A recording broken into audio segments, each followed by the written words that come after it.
Hello friends, today the second lecture of our fact-based series for EPFO APFC examination, and today we take an important topic of modern history, revolt 1857 and social religious reform background.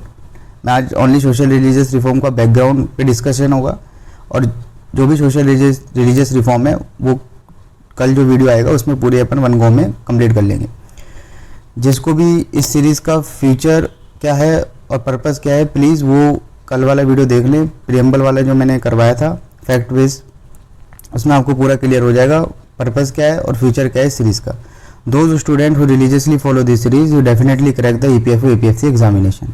ठीक है, daily revise करना है topics को और जो भी चीज़ मैं discuss करूँगा प्लीज़ नोट डाउन करते चलिएगा अपने नोट्स में, पेन पेपर लेके बैठिएगा जब भी आप ये लेक्चर को देख रहे हैं। आप 10 to 15 मिनट्स दीजिए अपने पूरे अपने शेड्यूल में से, आपको डेफिनेटली एक अच्छा आउटपुट देखने को मिलेगा। मिनिमम टाइम में मैक्सिमम आउटपुट इस सीरीज से आपको देखने को मिलेगा। टू द पॉइंट बात करेंगे, पर्पस क्या है, फ्यूचर क्या है सीरीज का, please watch the yesterday video जो कि प्रियम्बल फैक्ट्स के ऊपर मैंने अपलोड करी थी। Now revolt 1857 also called the first war of independence. Major cause क्या थे?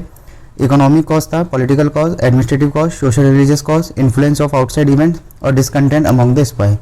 ठीक है, अब इसके अंदर के जो प्रोविजंस थे आपको नहीं पढ़ने EPFO के लिए। अब आपको इतना याद रखना है कि कॉजेज क्या थे। कल को अगर ये आ जाए कि influence of the outside event is the cause of the 1857 revolt, that it's right answer. ठीक है ना, इन्फ्लुएंस ऑफ आउटसाइड इवेंट, ऊपर के जो 4 पॉइंट है वो तो सेल्फ एक्सप्लेनेटरी हैं, मैं इसमें कुछ नई बात नहीं है आपको कि इकोनॉमिक कॉज था, पॉलिटिकल कॉज था, एडमिनिस्ट्रेटिव कॉज था, social cause.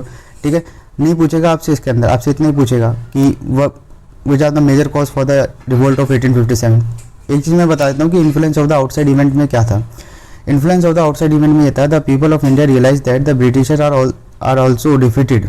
Y they are realize that कि Britishers are also defeated because at that time the Britishers are defeated in many reason. जैसे अफगान वार हुआ वहाँ पे डिफीट हुए, बल्कन वार हुआ वहाँ पे डिफीट हुए, बॉस वार हुआ वहाँ पे डिफीट हुए। तो लोगों के अंदर ये गलत परसेप्शन था कि भाई हम ब्रिटिशर को डिफीट नहीं कर सकते। लोगों का जो परसेप्शन था वो चेंज हो गया जब ये बोर्स वार हुआ, बल्कन वार हुआ, अफगान वार हुआ, when the Britishers are defeated. ठीक है,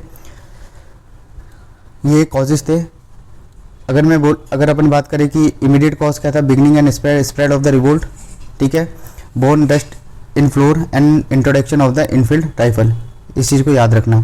सबसे इंपॉर्टेंट पॉइंट है, revolt started from Meerut in 1857। May 10, date याद करने की जरूरत नहीं, मंथ याद करने की जरूरत, ईयर आपको पता ही, 1857 रिवोल्ट है, नाम से अपने आपने मेंशन है। Initially revolt spread Punjab, Bihar and Rajasthan. Punjab, Bihar and Rajasthan तीनों नाम याद रखना। Initially the revolt spread at Punjab, Bihar and Rajasthan and the revolt also spread, note down कर लेना नोट्स में, Awadh, Rohilkhand, Punjab, Bihar, some part of Bengal and Bundelkhand. इन नेम को नोट डाउन कर लेना। Initial spread of the revolt at Punjab, Bihar and Rajasthan, पूछ सकता है कि इनिशियली स्प्रेड कहाँ हुआ। और second thing, the other reason where the revolt was also spreaded, Awadh, Rohilkhand, Punjab, Bihar and some part of Bengal and Bundelkhand. Okay, now second thing कि अगर क्वेश्चन आ जाए कि before the 1857 revolt there is no revolt in India, statement wrong होगा। ऐसा नहीं है कि 1857 से पहले कि इंडिया में कोई रिवोल्ट नहीं हुआ, उसका मैंने बताया यहाँ पे मेंशन करा है। 19 नेटिव इन्फेंट्री बेरमपुर, नाम याद रखना, Berhampore 19 native infantry refuse to use the new rifle and mutinied. ठीक है, याद रखना कि अगर ये स्टेटमेंट आ जाए before the 1857 there is no revolt in India, that statement is wrong, इसको याद रखना।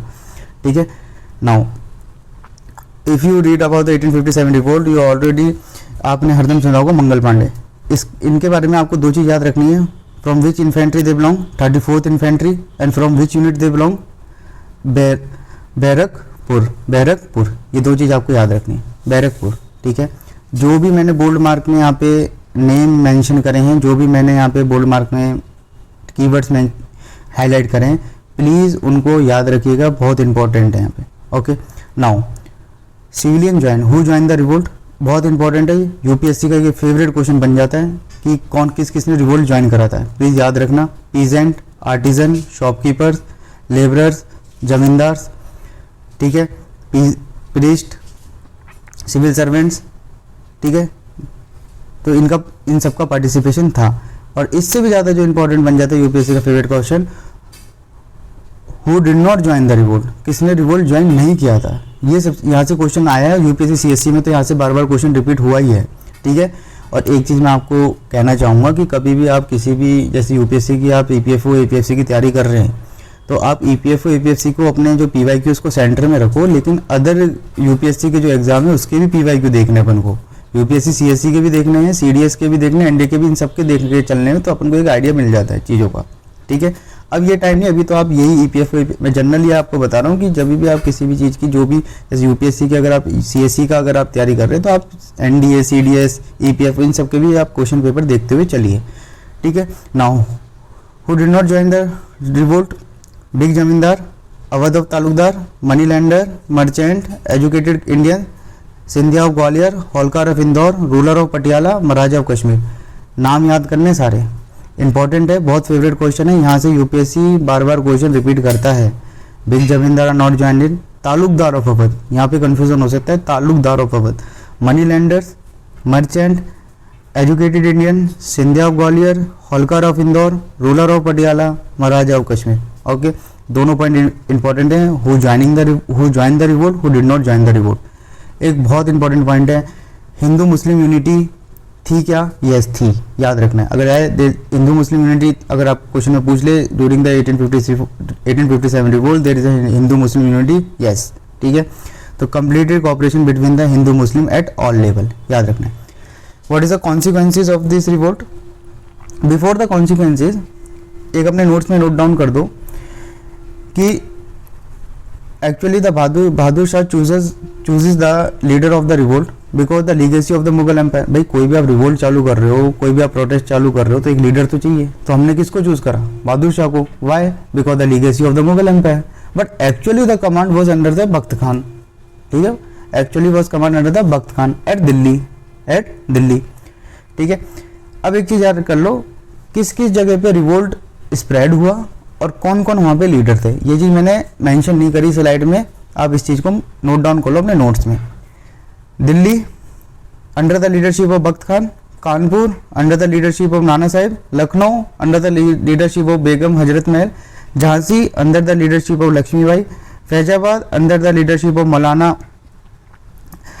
Ahmedabad, Bareilly under the leadership of Khan Bahadur, Bhagatpur under the leadership of Shamal, और Bihar under the leadership of Kunwar Singh sorry. तो प्लीज इन चीज़ों को नोट डाउन कर लेना, यहाँ से क्वेश्चन रिपीट होते हैं।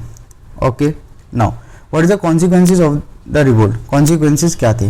ठीक है, मैंने पहले बता रखा है, ये जब अपने वो वाला इंपॉर्टेंट एक्ट्स वाले सारे एक्ट जब अपन ने करे थे, तो मैंने बोला था वहाँ पे कि एक एक्ट था government of India act 1858 after the 1857 revolt, it is also called the queen proclamation. मैंने बताया था ये चीज़ को। और ये बेसिकली क्या हुआ था कि लॉर्ड कैनिंग ऑर्गेनाइजिंग द दरबार, ये क्वेश्चन में पूछ लेता है हु ऑर्गेनाइजिंग द दरबार इन 1858, तो लॉर्ड कैनिंग, ये वर्ड भी याद रखना है।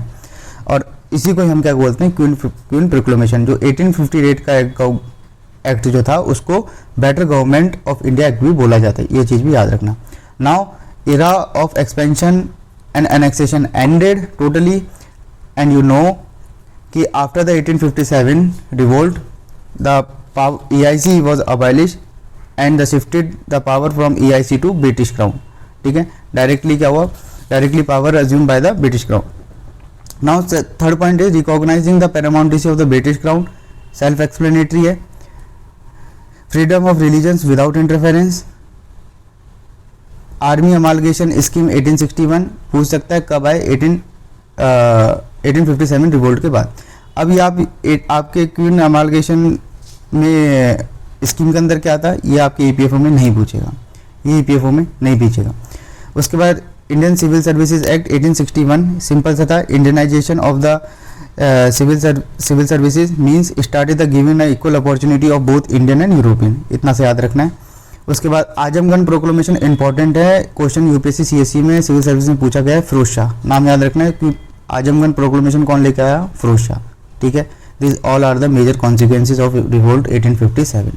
बस आपको 1857 रिवोल्ट के लिए इतना याद रखना है, कॉज क्या था, beginning and spread of revolt क्या थी, कौन कौन सी जगह पे रिवोल्ट स्प्रेड हुआ, किस किस लीडरशिप के अंदर हुआ, मैंने आपको नोट डाउन करवाई दिया है। who joined the revolt, who did not join the revolt.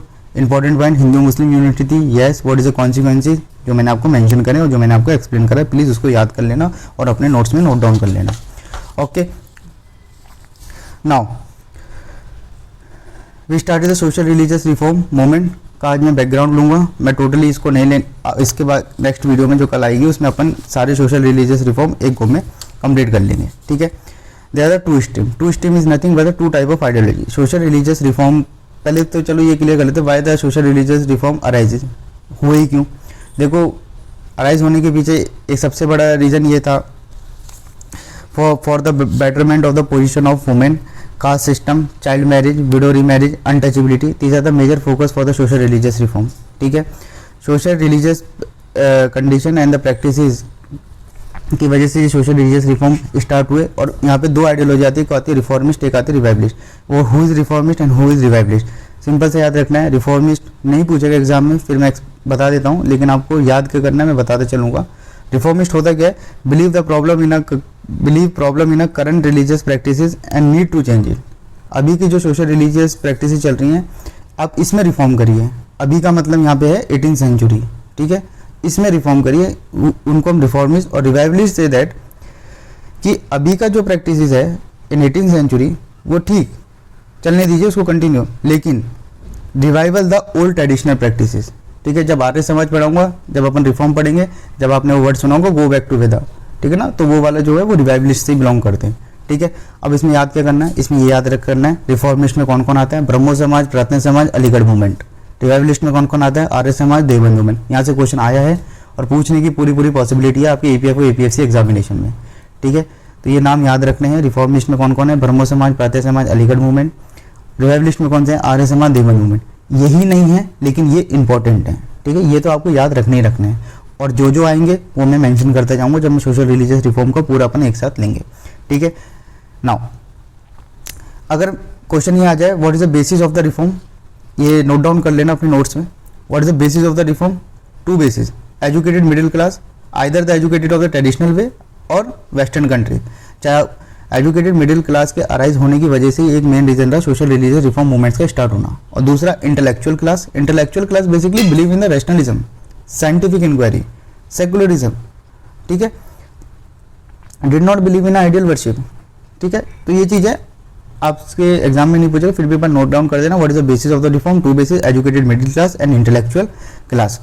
Okay. Now एक चीज़ और नोट डाउन करना कि social religious reform focus on reform on both individual reform, community reform. Question आ जाए कि अगर क्वेश्चन ये आ जाए कि social religious reform only focus on the individual reform, wrong. They focus on both individual reform and community reform. तीसरा point एक नोट डाउन करना अपने नोट्स में, social religious reform concern the both reform, religious reform, social reform. नाम ही mention है social religious reform. ठीक है. काफ़ी बार वो एग्जाम प्रेशर में नहीं माइंड में आता है, तो इसी नोट डाउन कर लेना कि social religious reform concern the both reform, religious reform and social reform. Okay. Now reformist basically believe in rationalism and revivalist believe in traditional practice. ये भी अपने नोट डाउन कर लेना. ओके. देखो, वैसे तो मेजर काफ़ी फोकस एरिया था सोशल रिलीजियस रिफॉर्म में, लेकिन मेन जो फोकस था वुमेन्स को लेके, कास्ट सिस्टम को लेके, चाइल्ड वुमेन्स मतलब betterment of the position of women. ठीक है. Betterment of a position of women को लेके, कास्ट सिस्टम को लेके, child marriage, widow remarriage, untouchability. These are the major reason for the social religious movement. ये major focus था social religious movements के लिए. ठीक है. जब हम for the betterment of the position of women की बात करते हैं कि पर्दा सिस्टम को अबॉलिश करो, पॉलीगैमी को अबॉलिश करो, एजुकेटेड सिस्टम को इम्प्रूव करो इन women, Sati system abolish, child marriage abolish, killing of girl child और इनहेरिटेंस जो है उसको अबॉलिश करो. ओके. नाउ इम्पॉर्टेंट है, जो भी कीवर्ड्स मेंशन हैं डिफरेंट कलर में मैंने मेंशन करे हैं, उनको प्लीज़ याद रखना है. Important abolition of sati. Raja Ram Mohan Roy play the important role for the abolition of sati. Regulation of 1892, regulation of 1829 के थ्रू अबॉलिशन ऑफ सती हुआ, जिसका इंपॉर्टेंट मेजर कंट्रीब्यूशन किसका था, राजा राम मोहन रॉय. अगर कल को क्वेश्चन ये आ जाए तो for the who contribute the major contribution for the abolition of the sati, Raja Ram Mohan Roy answer होगा. ये अपन को याद रखना है. Second point, preventing on the female infanticide, compulsory to the parent to register the birth of all the babies, मतलब girls child, actually यहाँ पे गर्ल्स चाइल्ड है, girl child, and provide the verification of the female children. Female infanticide में क्या था, अगर कोई भी गर्ल चाइल्ड का अगर आप बर्थ होता है तो उसको क्या करना होता था, उसको रजिस्टर करना होता था, और they can be regulated and reported starting a 2 year of the birth. Okay, please इन चीज़ों को याद रखना।